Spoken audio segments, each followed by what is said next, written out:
at the time it was signed 30 years ago, was not in disagreement. Right. How can you later on go and change the law and therefore throw away a contract that has been, in agreement, and we have honored for 30 years?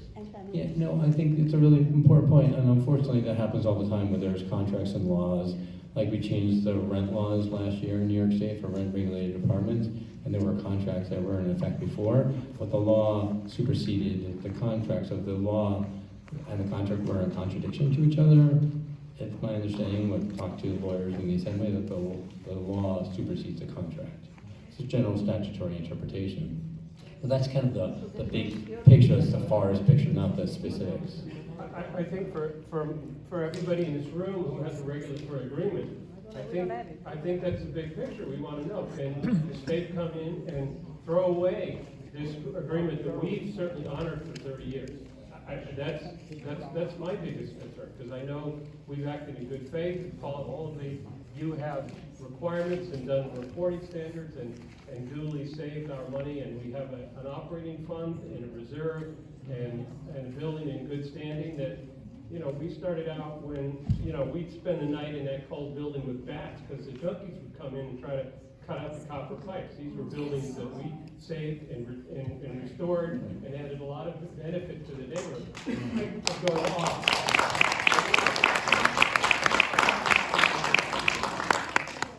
But what it comes down to is we had a contract, and are you saying the state doesn't have to live up to that agreement anymore? No, I'm not saying that at all. I'm just saying.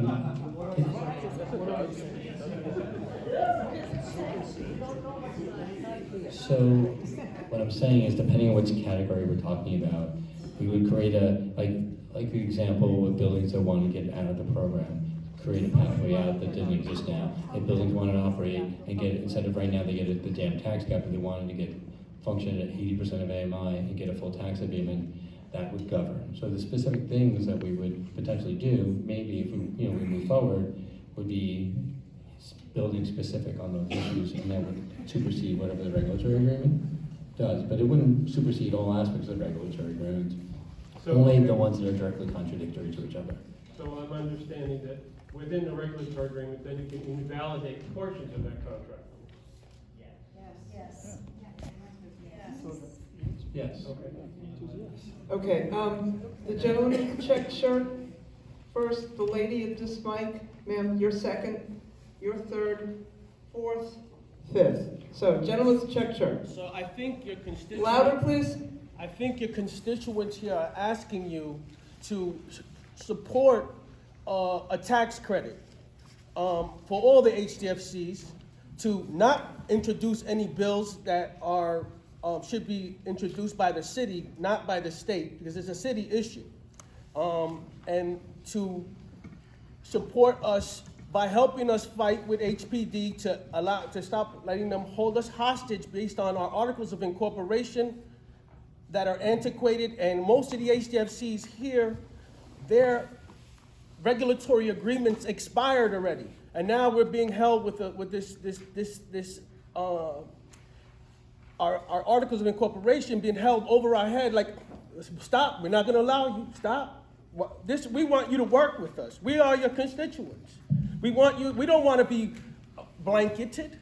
We want to own our properties just like we do now. We don't want change. Do you have a question, or is it just a statement? It's a statement. Okay. Can I say one thing? Because, literally, I'm here working with you. I'm talking to the coalition. I'm happy to continue to work with you. It sounds like there's some things that we have agreed upon that need to move forward, and some things we need further conversation about.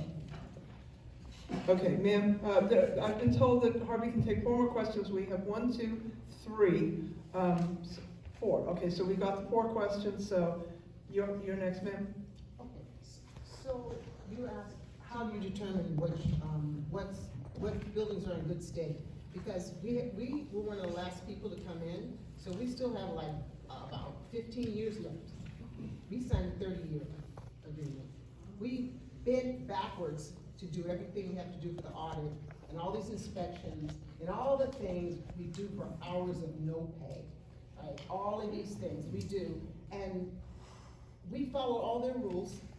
We did everything. And we had the same situation when we started, with, you know, ceilings falling in, whatever.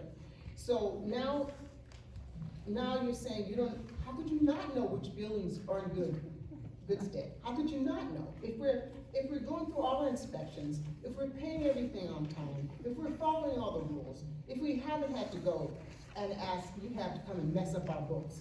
You know what I'm saying? And I understand what you're saying. You're saying you're not working for them, but that's who we answer to. That's who we have to twist around to do our audits and to not get in trouble, to stay out of trouble. And it's really disturbing and threatening when we get when they start talking about changing everything. And like the other gentleman said, we're also different.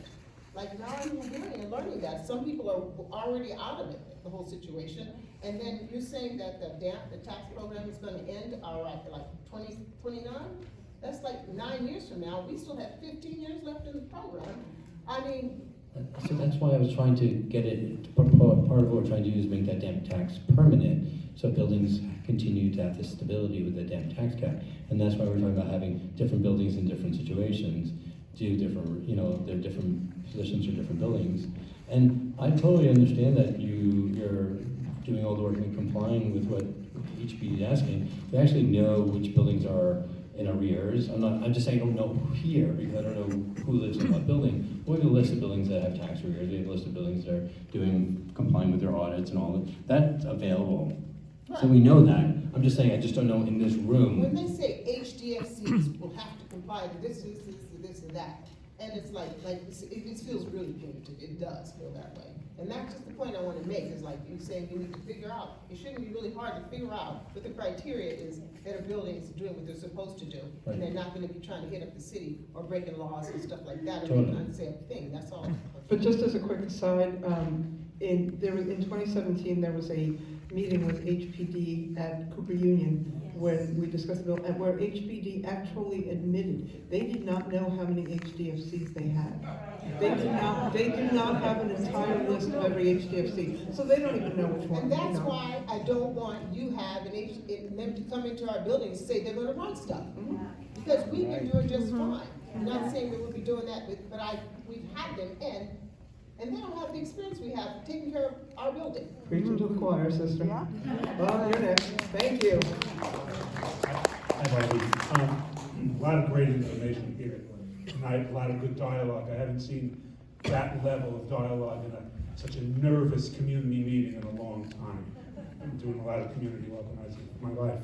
Harvey, will you commit to forming a task force, a working group with the members of the coalition, Lisa, our attorney, and a few others, to help you understand and draft the legislation you say you're going to propose? Will you commit not just to a one-time meeting, but commit to a working group to try to iron out these problems so we could solve on and then move on to the Middle East?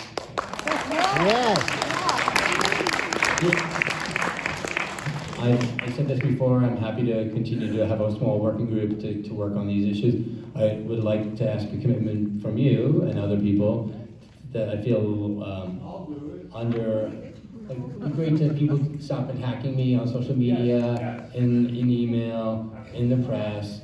I'm happy to continue to work and figure these issues out. And I said that to the coalition when we met in November, and the day after.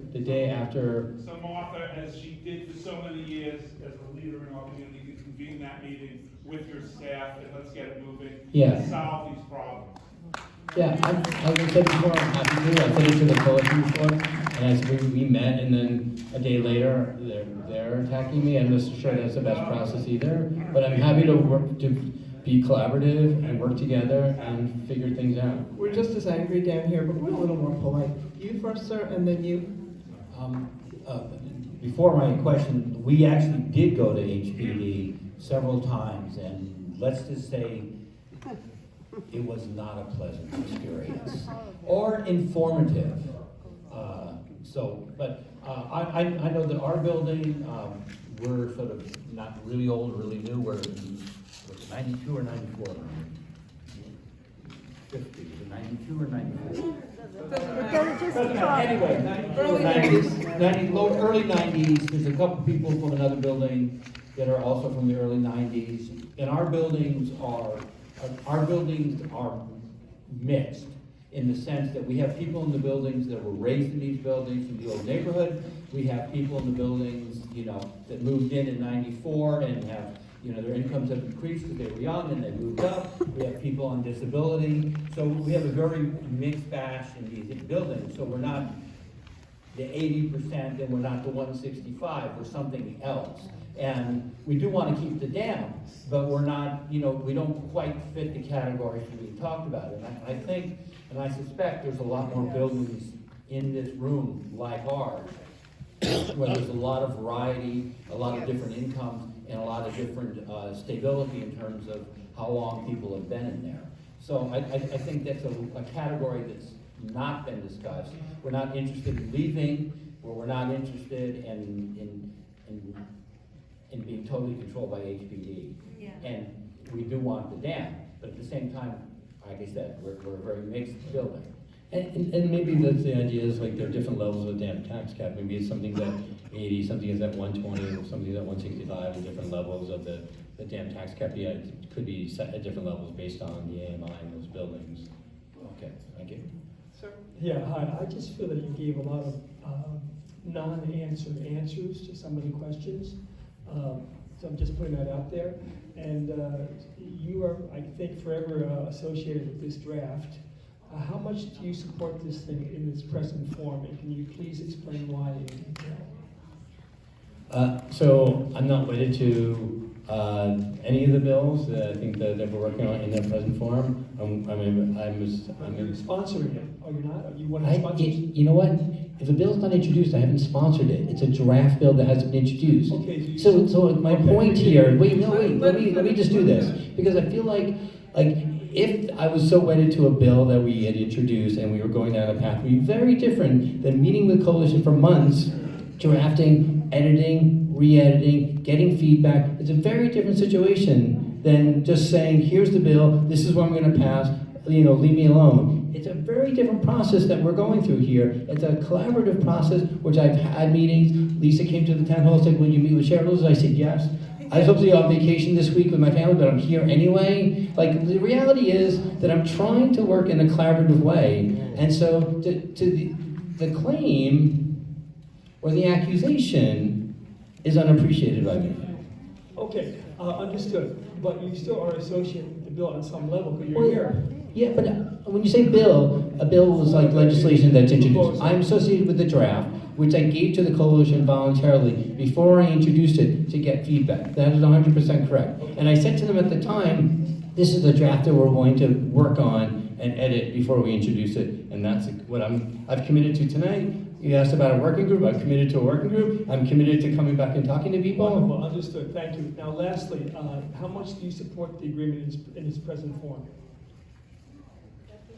What agreement? It's a draft. How much, maybe I'm not saying it right, I'm not a lawyer. How well do you feel about this whole idea?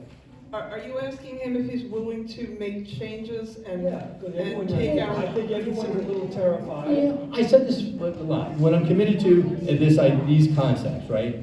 I'm committed to like the idea of these four concepts. That's what I'm committed to, and that's what I've been saying from the beginning. And so I will continue to say that. Okay, we've run out of time. Before you go, we have presents. Here are all the questions that people asked that we were not able to read, so you can take those. This is the list of the highlights of the bill that most concern HDFC shareholders. Right, So, and then someone will reach out to our office and we'll talk about having a conversation. right, but I mean, at least, those are really the highlights in terms of, basically having to lose our autonomy to HPD, UHAD, and nonprofit groups who don't know how to run our building. So just know that what that gentleman said is true. Most people do not want to leave their buildings, that we're all growing old in place. We're not looking to make a killing. We're watching real estate developers with more money in one day than we'll ever make in a year, coming into the city, buying up private property like those 5 beautiful buildings on 11th Street and tearing them down to build the Moxie Hotel. You know, I mean, they get tax breaks, you know, market rate co-ops get permanent tax credits and breaks, and we just feel like we're the ones who are supposed to carry the burden of low income on our backs while everybody else gets a pass. So, with that in mind, I just want to say one thing, which is thank you for coming here to listen to people. well, that was going to be my next.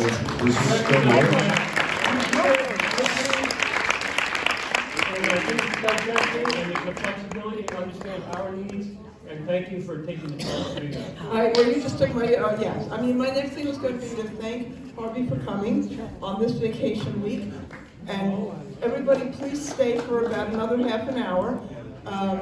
It's just, you know, we're basically just going to talk about what we went over now. And, you know, anybody who doesn't have Harvey's email address to send emails to saying, don't do this, you'll get that too. But just, you know, And I would ask that, please don't. Keep if it clean. If you want to send me an email about like what we talked about today, I'm happy to do that. But I'm not sure it's beneficial since we're having a process to have an adversarial relationship, and I think that'd be healthier to have a collaborative process. Right, I mean, again, you know, remember what your mom told you, you catch more flies with honey than with vinegar. It was true then, it's true now. Harvey made the effort to come down here and to listen and to speak to us. So for that, thank you. Thank you, Harvey. Thank you. And thank you to his assistant, Aura Maria, for helping put these meetings together. There she is.